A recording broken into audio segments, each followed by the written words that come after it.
Assalamualaikum warahmatullahi taala wabarakatuh. Sahabat Bawaslu, bertemu kembali dengan saya Cak Korip dalam podcast Bawaslu Kabupaten Probolinggo. Pada edisi ini adalah edisi istimewa karena saya kehadiran tamu Sri Kandi Bawaslu yang luar biasa. Saat ini beliau adalah Ketua Bawaslu Kabupaten Sampang, Madura, Jawa Timur. Beliau adalah Mbak Insiatun SHIMH, Ketua, sekali lagi Ketua Bawaslu Kabupaten Sampang. Dan saya langsung minta untuk beliau memperkenalkan diri. Assalamualaikum warahmatullahi wabarakatuh, Mbak In. Waalaikumsalam warahmatullahi wabarakatuh. Sahabat Bawaslu semuanya, saya Insiatun SHIMH, Ketua Bawaslu Kabupaten Sampang, akan menyapa sahabat Bawaslu semuanya. Dan kalau biasanya Cak Korip yang mewawancarai tamu-tamu yang ada di podcast ini, tapi sekarang kita lain ya di edisi berapa ini Cak Korip?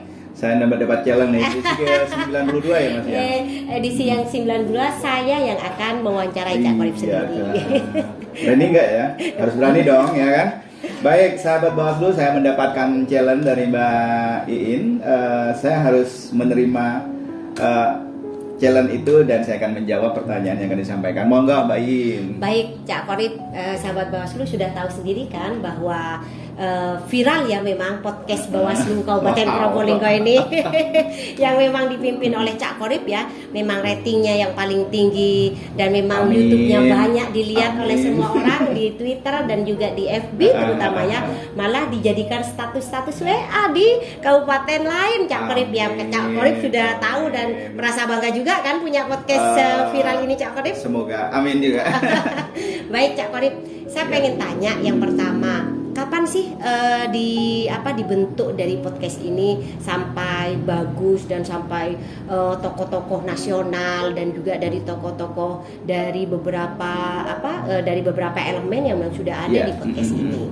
Jadi terkait dengan kapan dibentuknya podcast kami ini adalah berawal dari sebuah pandemi di Indonesia ya, pandemi COVID-19 di awal 2020, sekitar 10 Oktober ya, Oktober 2020, dan di situ kami mencoba untuk mencari inovasi bagaimana sih di masa-masa yang terikat ini kita tidak boleh kemana-mana tapi tetap tidak mengurangi kinerja kita untuk menyampaikan informasi pengawasan. Tepatnya tanggal 10 Oktober 2020 Mbak In. Iya.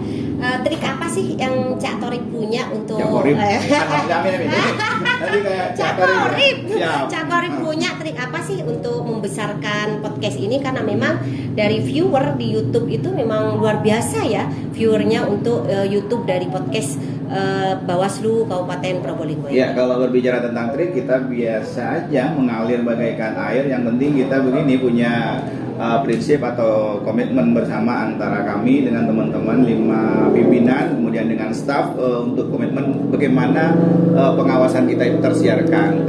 Triknya hanya lakukan terus gitu, kerja lah bahasanya ya. Jadi kita biasanya kita hari Selasa tiap minggu, Mbak In. Yang penting ayo kita bikin ini podcast tanpa skrip sama apa, pokoknya ada narasumber langsung kita jadi gitu. Triknya itu aja, mengalir bagaikan air begitu Mbak In. Saya juga ini sahabat Bawaslu, dari 92 episode dari Oktober tahun 2020, berarti ini sudah 1 bulan hampir ada 4 kali, ada 5 kali gitu Cak Korip ya. Tiap minggu ya ada ya. Tapi yang saya suka di podcast ini malah Cak Korip bukan hanya di kantor ya bikin podcastnya, malah di luar kadang. Malah di luar kadang. Ada satu Cak Korip yang ingin saya tanyakan, bahwa dari visi dan misi apa sih yang ada dalam podcast Bawaslu Kabupaten Probolinggo ini? Ya, visi misinya ya sama dengan visi misi Bawaslu Republik Indonesia, Bawaslu Provinsi Jawa Timur, Bawaslu Kabupaten, dan visi misi teman-teman yang lain ya di Bawaslu se-Indonesia Raya, yaitu sama-sama ingin mengembangkan pengawasan partisipatif. Bagaimana pemilu itu bisa diawasi oleh semua elemen masyarakat dengan cara kita memberikan edukasi melalui podcast ini. Tentu edukasi ini bukan sembarang edukasi, tapi melalui narasumber yang berkompeten. Seperti itu. Jadi kita terus menyiarkan setiap minggu. Tergantung sih materinya apa. Kalau terkait dengan pengawasan, kita narasumbernya ketemu dengan Bawaslu RI waktu itu sama Pak Afif waktu Ya, itu, dan seterusnya penindakan dengan Ibu RDP waktu itu, dan seterusnya. Pokoknya ada ini. Kalau mau bicara tentang politik uang ya, kita waktu itu kebetulan narasumbernya ada seorang kiai. Ya. Nah, kita langsung ini politik uang, kita dari sudut pandang agama langsung tanpa skrip. Beliau kita hadirkan. Waktu itu bukan dihadirkan sih, beliau hadir. Pasti begitu, tanpa konsep, tanpa narasumber yang pasti. Kalau sudah ada tamu atau narasumber yang berkompeten, ini pas ini, langsung kita ajak seperti ini. Baik, sahabat Bawaslu, ini memang luar biasa sekali ya Cak Qorib ini. Tapi yang menjadi catatan penting, selain ini menjadi informasi terkait dengan kepengawasan pemilu dan juga pengawas partisipatif, jelasnya di podcast ini juga ada yang namanya pendidikan politik, pendidikan demokrasi. Dan jelas Cak Qorib, saya pengen tanya, apakah hanya dari tokoh nasional terkait dengan dengan pengawasan dan juga terkait penindakan maupun terkait dengan sengketa saja yang khusus ini? Apakah juga di podcast ini sahabat Bawaslu juga biar tahu apakah kelompok rentan juga diajak ngomong nggak sama Cak Qorib? Nah, ini menarik. Iya. Betul, Mbak In. Jadi sampai saat ini sudah 91 dan 92 dengan Mbak In sekarang. Perjalanan panjangnya ya sama seperti itu dinamika, termasuk juga narasumbernya. Narasumbernya bukan hanya tokoh-tokoh nasional yang dari Bawaslu atau mungkin dari penyelenggara lainnya, tetapi juga ada seperti yang sampaikan kemarin sempat kita kaum disabilitas, ada perwakilan dari tunanetra itu kita ajak podcast untuk biar aspirasi mereka didengarkan oleh penyelenggara terutama. Termasuk juga kaum milenial, kaum milenial, kemudian generasi Z dan seterusnya. Ada dari pramuka, semua dari elemen. Karena pergerakan semua hampir tidak luput dari jadi narasumber kami. Ya baik, karena memang di podcast ini ya memang sudah luar biasa ya. Selain sekarang juga ada TikTok, ada yang namanya Instagram yang memang sudah ada, dan juga ada beberapa konten-konten kreator yang memang luar biasa. Tapi podcast ini menjadi penting bagi kita semua sahabat Bawaslu. Utamanya adalah untuk pendidikan politik, di mana juga bukan hanya mengenal dari narasumbernya, tetapi juga kita mendapatkan ilmunya. Kalau kemarin-kemarin sahabat Bawaslu mungkin hanya mengenal narasumber yang diajak bicara dari Cak Qorib ya. Tapi sekarang Cak Qorib yang harus dikenal oleh kawan-kawan dan juga sahabat-sahabat Bawaslu ini. Satu, Cak Qorib, biar sahabat-sahabat Bawaslu juga mengetahui, Cak Qorib juga bisa mengajak sahabat-sahabat Bawaslu untuk juga aktif di podcast ini, karena ini menjadi wadah sekarang. Memang wadah media sosial yang luar biasa. Daripada kita membaca dari media cetak, dari media online, malah ini lebih asik gitu Cak Qorib. Mungkin bisa diajak kawan-kawan milenial juga, sahabat 38 Kabupaten Bawaslu yang lainnya. Betul sekali, di era saat ini ya, era digital ya, di mana kita dituntut dan wajib untuk cakap digital tentunya benar. Generasi saat ini, generasi Z dan yang terakhir ini adalah merupakan generasi digital. Semua menikmati media sosial versi digital, bahkan media cetak itu sekarang sudah kurang diminati. Oleh karena itu segera kita tangkap ini sebagai mediasi dan ruang bagi kita, terutama bagi teman-teman Bawaslu Jawa Timur, tentunya di 38 kabupaten kota se-Jawa Timur, tentunya mungkin se-Indonesia Raya, untuk menggunakan ini sebaik-baiknya. Bisa kita gunakan YouTube, tentu dengan sarana seperti saat ini ya, melalui media YouTube, IG, Instagram, Twitter, kemudian bahkan yang terbaru ini TikTok ya. Nah, itu kita harus manfaatkan. Kita tidak boleh lengah. Kita harus benar-benar bekerja dimanapun dan kapanpun. Karena dimensi digital yang saat ini tidak mengenal ruang dan waktu, Mbak Iin.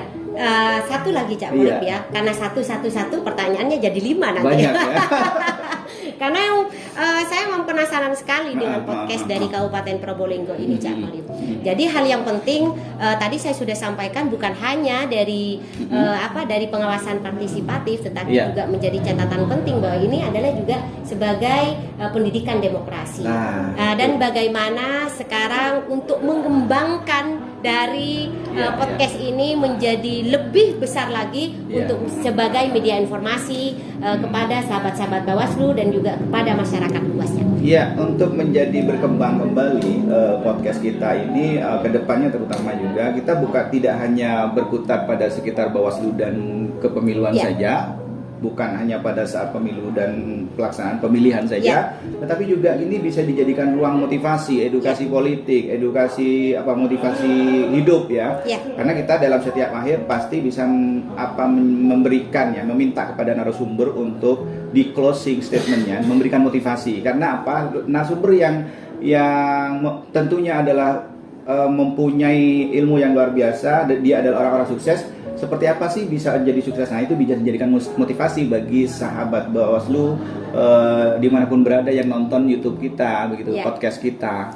Nah, itu ke depan kita akan terus kembangkan, begitu Mbak In. Baik, bagus sekali ya. Mungkin dari percakapan yang singkat ini, sahabat Bawaslu sudah mendengarkan apa yang sudah disampaikan oleh Cak Qorib yang luar biasa, dan juga podcast Bawaslu Kabupaten Probolinggo yang luar biasa. Terima kasih Cak Qorib. Saya sudah rasa penasarannya sudah hilang ya. Yang penting semangat dan sukses terus untuk podcast Bawaslu Kabupaten Probolinggo. Mbak In juga akan terus sukses. Amin. Dan akan terus mengembangkan ilmunya. Kami juga perlu asupan ilmu dari Mbak In sebagai ketua Bawaslu Kabupaten Sampang. Karena Mbak In juga merupakan salah satu inspirasi ya, karena salah satu Serikandi di Bawaslu pengawasan di Jawa Timur itu adalah Mbak In. Karena termasuk produktif juga. Saya ngikuti loh selalu menjadi narasumber di radio Salsabila, Radio Sampang. Iya, betul sekali. Itu menjadi inspirasi kami juga. Baik sahabat Bawaslu ya, Mbak In, satu hal. Kita ada punya rukun wajib di sini di podcast ini, yaitu setiap narasumber itu harus menyampaikan closing statement atau mungkin bisa motivasi atau apapun itu. Monggo Mbak In. Baik sahabat Bawaslu semuanya, dari saya Insiatun SHIMH sebagai ketua Bawaslu Kabupaten Sampang, saya ingin menyapa kelompok perempuan semuanya, khususnya bukan karena saya perempuan, mari bersama-sama terus menjaga integritas demokrasi kita ke depannya, dan mari kita selalu bersama menjaga dari kepengawasan partisipatif pemilu 2024. Luar biasa. Terima kasih Mbak In. Semoga terus sehat, lancar rezekinya, terus meningkat kualitasnya. Dan saya Cak Qorib dalam podcast Bawaslu Kabupaten Probolinggo bersama Mbak Insiatun SHIMH. Wallahul muwaffiq ila aqwamit thoriq. Wassalamualaikum warahmatullahi wabarakatuh.